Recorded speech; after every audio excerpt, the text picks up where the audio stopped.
Language, Grade 1. Quarter 1, Week 2, Day 2. Let's learn about using verbal and non-verbal responses when responding to teachers' one-step instructions.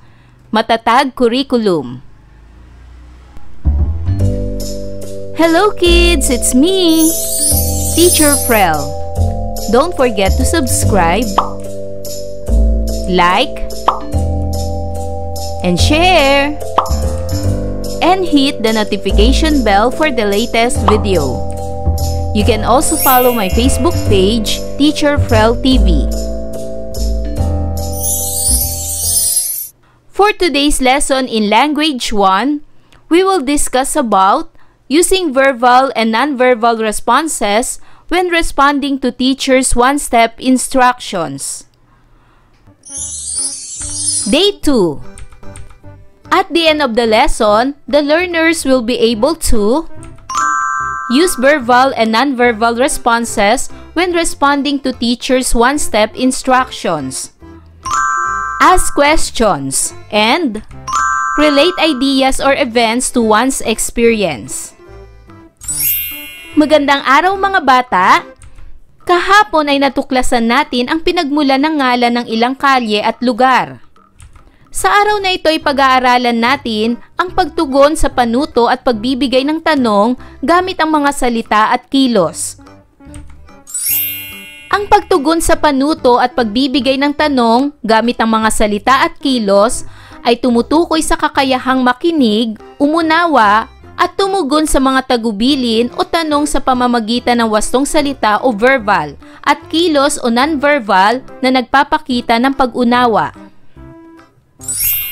Ang pagtugon sa panuto ay ang pagsunod sa mga tagubilin o direksyon. Ito ay pagbibigay ng reaksyon. Halimbawa, panuto, itaas ang iyong kaliwang kamay. Ilagay ang kanang kamay sa iyong paa. Paikuti ng iyong baywang.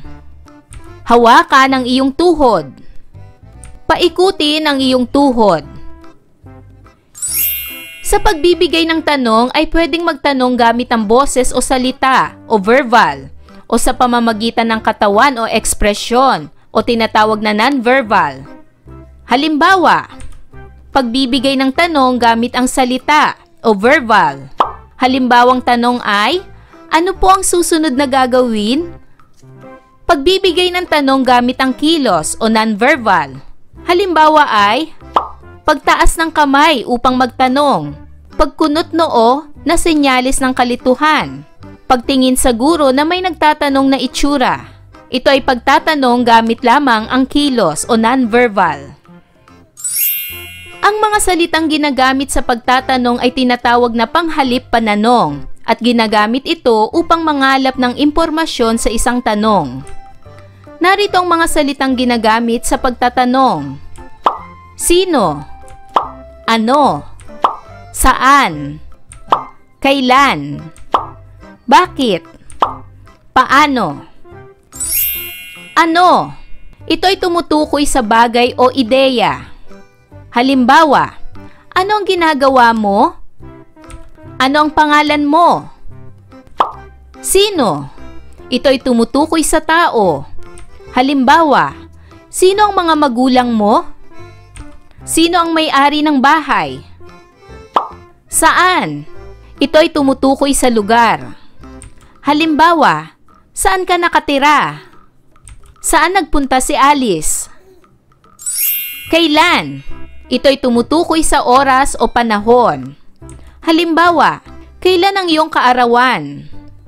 Kailan ang pasukan ng eskwela? Bakit? Ito naman ay tumutukoy sa dahilan. Halimbawa, bakit ka umiiyak? Bakit madumi ang iyong damit? Paano? Ito ay tumutukoy sa paraan. Halimbawa, paano mo ginawa ito? Paano mo niluto ang menudo? Pakinggan natin ang ating kwento ngayong araw. Bigyang pansin ang mga detalyeng sumasagot sa mga tanong na sino, ano, saan, kailan, paano, at bakit. Ang pamagat ng kwento ay si Katkat at ang kanyang paboritong laruan, nina Giovanni C. Duran at Ellen Grace F. Ruelda. Si Katkat, isang mahiyaing kuting na kahel, ay nakatira kasama si Aling Nena sa isang maliit na bahay malapit sa dalampasigan. Sabado ng umaga nang napansin ni Katkat na nawawala ang kanyang paboritong bolang may kampanilya.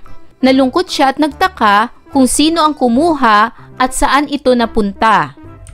Nais mahanap ni Katkat ang kanyang bola dahil itong nagbibigay saya sa kanya tuwing naglalaro siya. Habang naghahanap siya sa likod ng bahay, napadpad si Katkat sa dulo ng hardin malapit sa puno ng mangga. Nakita ni Katkat ang isang puting kuting na naglalaro ng kanyang bola. Nang makita siya ng puting kuting, agad nitong ibinalik ang bola sa kanya. Nalaman ni Katkat na ang puting kuting ay bago sa bayan at naghahanap ng kaibigan. Simula noon, naging magkaibigan sina Katkat at ang puting kuting. Natutuhan ni Katkat na hindi dapat mahiya sa bagong kakilala at masaya ang magkaroon ng bagong kaibigan. Gamit ang mga salitang sino, ano, saan, kailan, paano at bakit, bumuo ng mga tanong tungkol sa kwentong napakinggan. Anong tanong ang maaari nating mabuo sa pangyayaring nabanggit? Narito ang mga halimbawang katanungan. Sino si Katkat? Ang salitang ginamit sa pagtatanong ay sino? Sino si Aling Nena? Ang salitang ginamit sa pagtatanong ay sino? Saan nakatira sina Katkat at Aling Nena? Ang salitang ginamit sa pagtatanong ay saan? Ano ang paboritong laruan ni Katkat? Ang salitang ginamit sa pagtatanong ay ano? Ano ang nangyari sa laruang bolang may kampanilya ni Katkat? Ang salitang ginamit sa pagtatanong ay ano? Kailan nawala ang kanyang bolang may kampanilya? Ang salitang ginamit sa pagtatanong ay kailan? Bakit nais mahanap ni Katkat ang kanyang bola? Ang salitang ginamit sa pagtatanong ay bakit? Sino ang nakita ni Katkat? Ang salitang ginamit sa pagtatanong ay sino? Saan niya ito nakita? Ang salitang ginamit sa pagtatanong ay saan? Paano nahanap ni Katkat ang kanyang bola? At ang salitang ginamit sa pagtatanong ay paano? Mahalagang matutunan natin ang wastong pagsunod sa panuto. Ang pagsunod sa panuto ay nakatutulong upang magkaroon ng maayos na daloy ng gawain. Kapag sinusunod ang mga hakbang ng tama, mas nagiging organisado at maayos ang resulta. Sa paaralan, ang panuto ay nagbibigay gabay sa tamang pagsasagawa ng mga gawain. Kung hindi susundin, maaring mali ang maisagot o hindi matapos ng tama ang isang aktibidad. Makakukuha tayo ng impormasyon mula sa ibang tao sa pamamagitan ng iba't ibang paraan tulad ng pagtatanong. Ngayon ay dumako na tayo sa pagsasanay. Ibigay ang angkop na salita sa pagtatanong sa pamamagitan ng pagkumpleto sa mga pangungusap. Unang bilang, patlang ang pangalan ng iyong alagang pusa? Anong salitang patanong ang maaari mong gamitin? Tama! Ang angkop na salitang patanong ay ano? Anong pangalan ng iyong alagang pusa? Pangalawang bilang, patlang ang makakasama mo sa palengke? Anong salitang patanong ang maaari mong gamitin? Tama! Ang angkop na salita sa pagtatanong ay sino? Sino ang makakasama mo sa palengke? Pangatlong bilang, patlang, dadating si tatay. Anong salitang patanong ang maaari mong gamitin? Tama! Ang angkop na salita sa pagtatanong ay kailan? Kailan dadating si tatay? Pang-apat, patlang ka nag-aaral? Anong salitang patanong ang maaari mong gamitin? Magaling! Ang angkop na salita sa pagtatanong ay saan? Saan ka nag-aaral? Panglima, patlang ka nakasimangot. Anong salitang patanong ang maaari mong gamitin? Tama! Ang angkop na salita sa pagtatanong ay bakit? Bakit ka nakasimangot? At pang-anim, patlang mo ginawa ang saranggola. Anong salitang patanong ang maaari mong gamitin? Tama! Ang angkop na salita ay paano? Paano mo ginawa ang saranggola? Tandaan! Ang pagtugon sa panuto at pagbibigay ng tanong gamit ang mga salita at kilos ay tumutukoy sa kakayahang makinig, umunawa, at tumugon sa mga tagubilin o tanong sa pamamagitan ng wastong salita o verbal at kilos o non-verbal na nagpapakita ng pag-unawa. Ayan mga bata, naunawaan niyo ba ang ating aralin sa araw na ito?